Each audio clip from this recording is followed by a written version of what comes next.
लोकसभा में हंगामा जारी। हंगामे के बीच राहुल गांधी स्पीकर से मिले, स्पीकर से मिल अपनी बात रखी। गद्दार शब्द को हटाने और एक्शन के लिए मिले राहुल गांधी।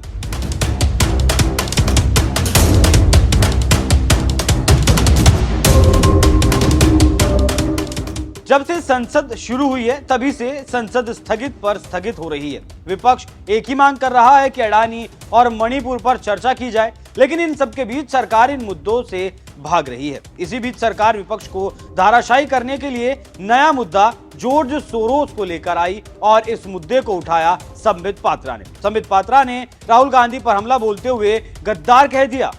संबित पात्रा ने आरोप लगाया कि कांग्रेस नेता राहुल गांधी भारत को अस्थिर करने की कोशिश कर रहे हैं। उनके खोजी मीडिया समेत अंतर्राष्ट्रीय ताकतों से संबंध हैं और वो देशद्रोही हैं। बीजेपी नेता संबित पात्रा ने फ्रांसीसी मीडिया संस्थान मीडिया पार्ट में प्रकाशित एक रिपोर्ट का हवाला देते हुए कहा, ये सारी बातें कही हैं। संबित पात्रा ने राहुल गांधी को उच्च दर्जे का गद्दार भी करार दिया।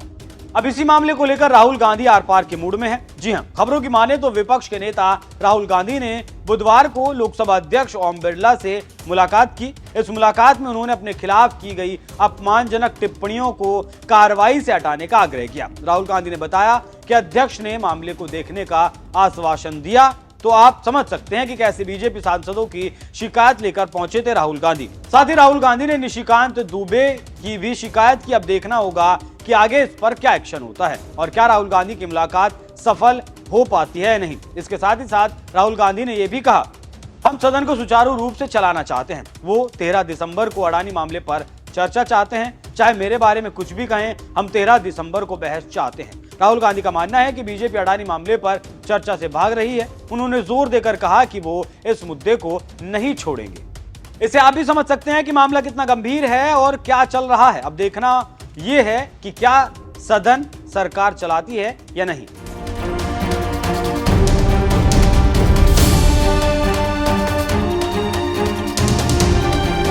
यहां पर एक और खबर आपको बताते चले कि विपक्ष को चुप कराने के लिए बीजेपी ने कई रणनीतियों पर काम किया है, जिसमें अडानी का मुद्दा दब जाए और सोरोस का मुद्दा उठ जाए। उसी कड़ी में बीजेपी के एक दूसरे सांसद निशिकांत दुबे ने हमला करते हुए राहुल गांधी पर क्या कहा, आप भी सुनिए।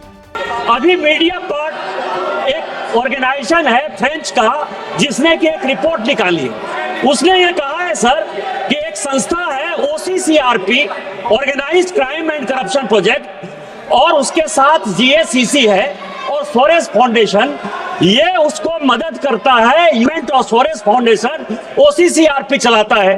OCCRP का क्या काम है?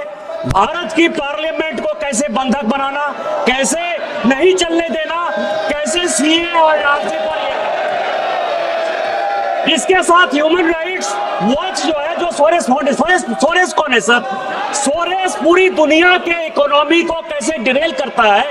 मैं केवल संरक्षण चाहता हूं सर, और मैं केवल 10 क्वेश्चन पूछना चाहता हूं। मेरा यह है सर कि बैंक ऑफ इंग्लैंड को 1991 में सोरेस ने भंग कर दिया, डिरेल कर दिया, उसके कारण उसको 6 बिलियन का फायदा हुआ।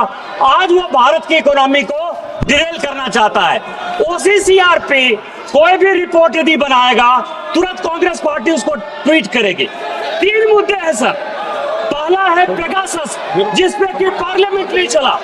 पेगासस जैसे मामला आता है 18 जुलाई को, वैसे ही राहुल गांधी, कांग्रेस की महासचिव प्रियंका गांधी उसको ट्वीट करते हैं और ये पार्लियामेंट डिरेल हो जाता है। दूसरा हिडनबर्ग का मामला आता है, माइंस का मामला आता है, कोल का मामला आता है, जो ओपन सोसाइटी करती है उसके ऊपर करते हैं, स्विच करते हैं, पूरी पार्लियामेंट बंद हो जाती है। उसी तरह से वैक्सीन का मामला है सर, 140 करोड़ लोगों को माननीय प्रधानमंत्री जी ने बचाया। जैसे ही वैक्सीन का मामला आएगा, ब्राजील ने उसी तरह से करेंगे, राइट वोट करेंगे और ये पार्लियामेंट हो जाएगा। तो सुन लिया आपने क्या कह रहे हैं बीजेपी सांसद निशिकांत दुबे। इन्हीं तमाम बातों को लेकर राहुल गांधी लोकसभा स्पीकर से मिले थे। देखते हैं कि आगे सदन चलती है या नहीं और क्या राहुल गांधी की बात सरकार के द्वारा मानी जाती है या नहीं। इस पूरी खबर पर क्या कुछ आपकी राय कमेंट कर में जरूर बताएं। धन्यवाद।